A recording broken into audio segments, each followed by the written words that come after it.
Parenting is the toughest job on earth as you're responsible for the physical, emotional, and mental development of another human being that entirely depends on you. This is even tougher when you are a young mom that has just acquired a new identity while still a widow. Joyce Mugwe, aka Mama Jackson, gives us all reasons to call her our hero. Majina naitwa Joyce Mugwe na mimi ni mama wa watoto watano na nimezaliwa Dagoretti Kona, Dagoretti pale mahali kunaitwa Waithaka, na tumezaliwa tukiwa watoto wanne. Mimi ni wa mwisho kwetu na nikaolewa hapa Dagoretti Kona na my late husband alikuwa anaitwa Peter Waithaka, na nimekaa kwa ndoa 19 years.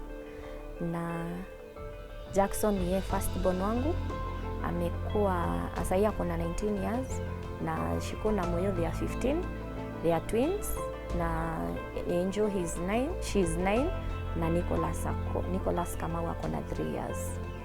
My life in marriage ilikuwa life nzuri sana in marriage. Tulikuwa tunapendana sana mzee wangu, na alikuwa ananipenda zaidi, pamoja na watu wa familia. Hapa mahali tuko ni nyumbani. Kuna mama, kuna baba na mandugu. So tunakaanga hapa pamoja, na sijawahi ona ubaya kwao kwa sababu wamekuwa wakishika watoto wangu, wamekuwa wakinishika. Lakini binadamu tu ni binadamu, saa zingine unaweza pata hata fulfill zote, but wanakushika tu kwa uwezo wao. Pamoja na kwetu pia walinishika wenye niliachwa mimi peke yangu, kwa sababu niliachwa nikiwa very young. Ningependa sana tukae na mzee wangu miaka mingi, lakini aliniacha nikiwa mdogo sana. So sometimes huwa na miss, na sikianga hiyo kuna pengo aliacha kubwa sana. Na ninashukuru Mungu kwa sababu ameniwezesha na amenipea nguvu, naendelea kila siku. Courageously, Joyce narrates to me how her life changed suddenly after her beloved husband departed this life after a short illness. Babake alikuwa disciplinarian, alikuwa very strict man, na alikuwa anaonyesha upendo. Kwanza kwa masomo alikuwa anajitolea. Kama hii safari yake ya mwisho akikuja kupass, alikuwa ameenda visiting ya kijanangu Maranda High School. Akakama akicomplain kuumwa kichwa, tumbo, na hapo ndio ugonjwa yake ilianza, na hata kukaa sana kutoka visiting akafariki after 1 week. Na unaona ni upendo alikuwa nayo. Mpaka hii visiting alienda, tukasema ni uchovu ya gari kwa sababu alienda usiku, akafika asubuhi na akarudi the same day. Sasa tukasema ni uchovu, hiyo uchovu ndio inamletea shida, relax, lakini ilikuwa tu ugonjwa. Alikuwa ameenda pia kuangalia hawa wengine walikuwa Kilimani primary by then. Alikuwa naenda break time anawapelekea snacks all the way to Kilimani, snacks, lunch. He used to be there. Mimi kama mama sikuwa nafanya anything mzee wangu akiwa, kwa sababu alikuwa anajitoa kwa kila kitu. Mimi niko mama, nikae nyumbani nilee watoto, but ile vitu zingine za familia mzee ni alikuwa hapo. Nimekuwa very difficult kwa sababu you can imagine, na feel hiyo kiatu yake. Ni lazima nikue kwa watoto, ni lazima niwaprovidie, na sasa yeye ni alikuwa na provide, yeye ni alikuwa na do everything. Mimi nimeanza from scratch, sijawahi enda kazi. Siwezi sema ati nishawahi toka nje kuan, sijawahi. My husband alikuwa na, but sai imebidi nijue maisha, na inakuja in a very difficult way, kwa sababu venye nilianza kutoka aliniacha my son akiwa na 2 months, huyu wako na 3 years. So you can imagine sikuwa naweza kutoka vile nje, lakini nilishikana tu na wamama wazuri, wananipea mawaidha, wananiambia Mama Jackson, shika hii njia, tutakushika hivi. Hiyo ndio imekuwa ikinisaidia day in day out. Na kama ni kuhasu kama saa hii, naendaga kibarua, kuna kashule, ninaenda na napikia watoto na ninamwacha. Na nasikia namwachanga hapa na jirani, nasikia amelia sana kwa sababu by next year hata nataka tuendange na yeye hiyo shule, nimuingishe hiyo shule aingie, ndio nikuwe free sana masaa nyingi. Hata nikienda kwa kazi sitasumbua mtu na hata kuwa na huzuni ati akiachwa kwa boma peke yake. It was one of my lowest moments and my young family, Mama Jackson recalls. Jackson hiyo kitu ilimhit sana kwa sababu he was the last person mwenye aliongea na babake. Hata alikuja tukamuuliza dada alikuwa na feel aje, alikuwa anaumia. Jackson akasema hapana, dada alikuwa very happy, jovial, hakuwa na shida yoyote. Ilimhit kwa sababu ilikuwa mwezi kama hii June. Alikuwa anakuja midterm, ilibidi tugoje huyu mtoto akuje midterm ndio tumuexplainie dadi yake hayuko. But mimi nikasema sitamuonesha tuko na ile huzuni nini, wacha nikuwe strong ndio na yeye akuwe strong. My son alikaa in denial for long. Anasemanga hata saa hii akikaa anasemanga nyinyi mnaamini dada alienda? Dada hakuenda. Dada alikuja mpaka Maranda tukaongea na yeye, mnaniambia nini? Dada alienda kwa sababu hakusikia ugonjwa yake, hakuna accident imehappen, ni story tunamwambia dada ameenda. And the day I view the body, anaangalia naona no, that's not my dad, kwa sababu ana picture yule the jovial guy mwenye walikuwa na yeye. Amekaa na stress, lakini tukamuongelesha na bishop na watoto wa bishop wamekuwa wakishikilia mtoto wangu sana. Counseling wamemfanyia kabisa, ndio akaweza kuwa strong na akakuwa anatia hata kwa masomo yake bidii, ndio aweze kuresearch ni nini ilituma babake aende. Hata saa hii anasemanga mama, na inataka kufanya medicine ndio nijue hii ugonjwa yenye iliua dada haraka hivi ni gani. Lakini hata saa hii alikuwa na pressure, walimu huko shule walimshikilia ndio asome na bidii, na ndio akapata hiyo yenye amepata saa hii. Akimaliza ndio aweze kupursue the medicine yenye anatamani. Jackson, the firstborn of this family, clearly recalls the events of the moment. When he came that day, I don't know if it's fortunately or unfortunately, my grades were not that good that time. Since I've gone to a national school, back in primary it was very easy, becoming number one, you've always stopped. Now you go there, you find the best brains. It's not that easy to cope up with. So he kind of didn't understand why I was not becoming number one as opposed to that time. And still we were getting A's, but we were so many at that time. So the competition was really stiff, and he had to advise me on proper ways of reading, how I can maximize on my time on my books. So we started talking, we started setting strategies, telling me to improve in this subject over here, I should read this. I brought the papers, we started going through, telling me tips on how I should answer them. So it was very nice. It was a really nice event.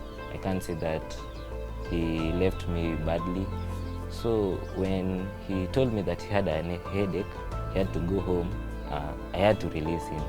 That was at 10 a.m. over there. So when he went, I don't know what suddenly came to me, but I suddenly waved at him, even though he didn't see me. So it was nice, feeling energized, going back to class, reading, and luckily I went and we had an exam before our midterm, and I passed. So I was really excited to come home and show him, look, this is what we talked about, and I've finally achieved it. This sad news announcing the death of his heroic father could not sink into Jackson's head. So I came. I found this place having a really somber mood. Everybody is having a sad face, my mom. So I started wondering what's going on. So they explained to me what he underwent, what came, because that was only around 2 weeks after the visiting. So we talked, they told me, but I couldn't believe. So even it was hard to cry because how I didn't understand. So they told me, we went for the burial. Even after months after we already buried him, it didn't hit me that he had already left us. So back in my studies, it did not affect me negatively. Positively, I started working towards getting that great grade, so that at least I can achieve what he wanted. Joyce, now a single mom, understood well that if they had to survive one more day as a family without a husband and a father to her children, they had to come up with a life strategy. Even now I'm still struggling. Bado sijasimama. Siwezi sema nimesimama ati I'm comfortable. I'm still struggling even now. But I thank ile familia yenye tunakuanga nayo huku, wamekuwa very supportive, kwa sababu sio familia yenye kuachilia ati wanakuonesha ati wewe you are nothing. Walinishika. So hiyo hata kuenda kutafutia watoto, mi naonanga hiyo nakuanga na bidii ya kwenda kuwatafutia, kwa sababu end of the day my family imenishika, wakuniacha. So lakini I'm still struggling, kwa sababu you are everything. The same kids ndio wananipeanga support. Unaona pia these kids of mine wananipeanga support ati even today nikienda ni hustle tu handle bob. Ninakuja ninaigawanisha the way it is na wanatosheka. Watoto venye tu wamelelewa, even they amaze me, kwa sababu ni watoto wenye wachaguangi kitu yoyote. So even atuna leo anajua mom kesho atapata. Wanakujanga like my karitu one kanakujanga, mom leo umeleta nini? Ninamwambia leo hakuna, na katotosheka na kakuwa very jovial na kaende. So hata each and every day nikiamuka tu wananipeanga nguvu ya kuamuka kila siku watoto wenyewe. Yani hata leo nikienda nipate hiyo 200 nijue leo ninagawa hii 100 hii ingine ni wasevie hivi na hivi. Alafu bwana kupeanga tu nguvu wa watoto wenyewe. Watoto wangu venye tumewalelea na baba yao, hatuna siri. At even finances we don't fichangi. Kenye unapata tu nakuja unaiweka juu ya meza, unawaambia hizi ndizo pesa zenye tumepata na iko hivi na hivi. Hiyo ndio siri baba aliniachia kubwa. Kama ziko tutumie, kama ziko, kama hakuna mnaelewa, na wamekuwa hivyo kutoka utotoni mwao. Surprisingly, this news steered Jackson into an anticipated turning point. So what I can say is that whenever you are there to what your parent is saying, truly, and God above will reward you in that direction. So the aspect of telling me to be disciplined and concentrate on my studies really helped me, because I was able to, those peer pressures that are in school, I was able to divert them, to dodge them as they were coming my way. Praying and keeping God near me, it really helped me towards achieving what I really wanted. Determined to achieve his goal to get grade A that would qualify him to his dream career, he sat for his final exams, and yes, he surely hit the bullseye. The news was broadcast throughout the country and beyond. According to me, what I know is that I want to do my best in everything, to do my best, better my best in everything that I do. So I aimed at the star, but I landed at the moon. That is why I wanted an 84, so that at least I can land at the moon, get something close to that. At first, when I saw it, I didn't believe, because I didn't expect that I'll reach over there, because some limiting factors before I started my exam started coming. Like the third term, my mom was not able to get fees. Truly not able. We were like, every day she's going, she's trying, until the last day when she already paid for my fare and she didn't have money for fees, and I can't go and complete my third term without starting. And then a well-wisher, I'd like to thank her most. She's known as Esther Kihungi. The woman called and asked my mom, out of nowhere, how are you faring on? How is everybody? So my mom was a little bit afraid. She doesn't want to seem desperate. She always wants to work hard herself and gain that thing. So I told her, Mom, just open up. We have reached the optimum end. We can't get this. So she opened up to her, told her that Jackson is here.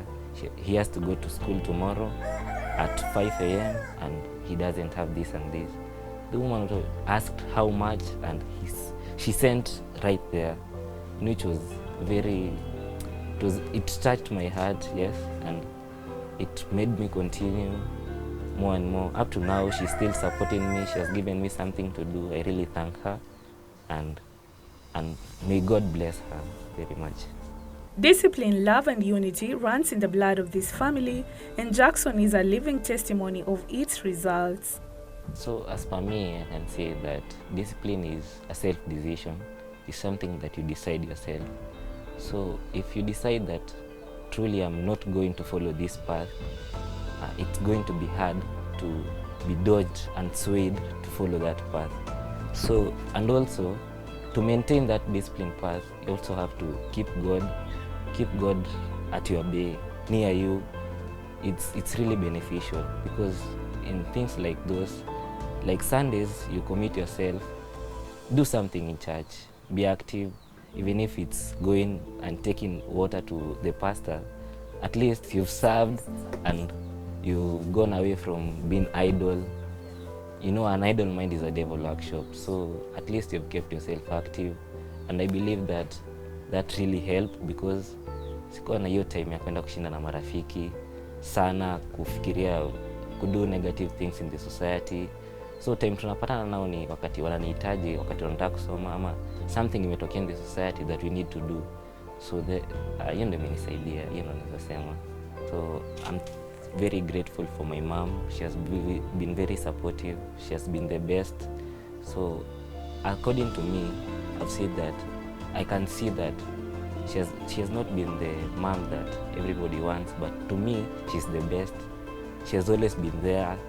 She has shown love, respect, everything. I can't even explain, but it's really nice having such a mom, which I'll encourage many parents to emulate and at least follow that path. It really helps in child building, a child completing his milestones. It's really nice. He who plays at home is surely rewarded, but this reward remains unseen as Jackson remains uncertain of his future due to financial challenges towards his goal of becoming a doctor. So having lost a dad, it was injurious to everything in my life, but having supportive friends and church helped me a lot. I held on one saying that at your extremities is God's opportunity. So I had hope, knowing that even if I'm going all through this, God has a plan. This is just a part of a story of my history that the Lord is writing. Kwa sahi ile challenge yenye mimi napitia, siwezi ameachieve yake. Na mimi ninafurahia kwa sababu ameachieve hiyo A. Lakini sasa next ndio tunakaa tukiulizana what next, kwa sababu sina mbele wala nyuma. Siwezi afford kumwingisha hiyo university. Sasa saa hii tunakaa tu tukiomba Mungu alete tu malaika wake akuje atusaidie, kwa sababu saa hii mimi sina uwezo wa kumsaidia. Kwa sasa mimi naomba usaidizi kwa sababu niko na watoto watatu, Jackson akiwa mmoja wao. Amepita na sina namna ya kumuendelesha kimasomo hiyo ingine ya university. Amepita na A na sina namna ya kumuendelesha. Nao wengine kama saa hii wamefukuzwa wako nyumbani na sina school fees yao, ndio wamekaa hapa kwa nyumba. So mi naomba kama kunaweza kuwa na mfadhili hapo nje, NGO, serikali, mjitokeze tu mnisaidie ndio hao watoto waweze kusoma na waweze kuendelea na maisha yao ya kesho. As Joyce ponders on the way forward, she has this to say. Ningependa kushukuru wale wamenishikilia kama bishop wetu Moses Getari. Amekuwa wa msaada kubwa sana kwetu, mimi na familia yangu na familia yote ya Kamoyo. Wamekuwa watu wamenishikilia na upendo mwingi sana. Nataka kuwashukuru sana. Kikundi yenye tunapatana kama wamama, tunapatana wamama 5. Tumejipata, mimi nilianza kuwa mjane kwa hao wamama wote, wengine wamenipata. Na venye wamenipata nikiwa mjane, wana admire the way I'm strong. Na kwa maboma venye tu tunaongelea hapa, maboma ni tofauti. So unapata akinipata mimi kama Mama Jackson, ananiuliza, Mama Jackson, unaendeleanga aje? Namwambia siri ni Mungu. Siri ni kuwa na unajiamini wewe mwenyewe utaweza. Hata wakiongea nini na wakifanya nini unajiamini. So ikwangi kikundi ati merry-go-round ama nini, ni marafiki tumejipata tukiwa pamoja. Na tunapendana sana kwa sababu tunajiambianga sisi wenye tumeachwa, wacha tujipende na tupende pia watoto wetu.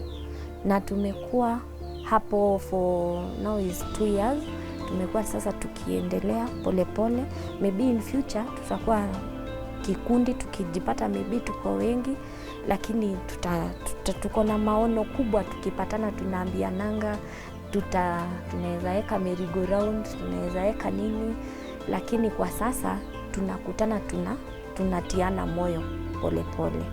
Ningeomba serikali waweze kutusaidia kama sisi wa mama wajane tumeachwa na watoto na wako na bidii, wanakuja wanatuangalia, wanatusaidia.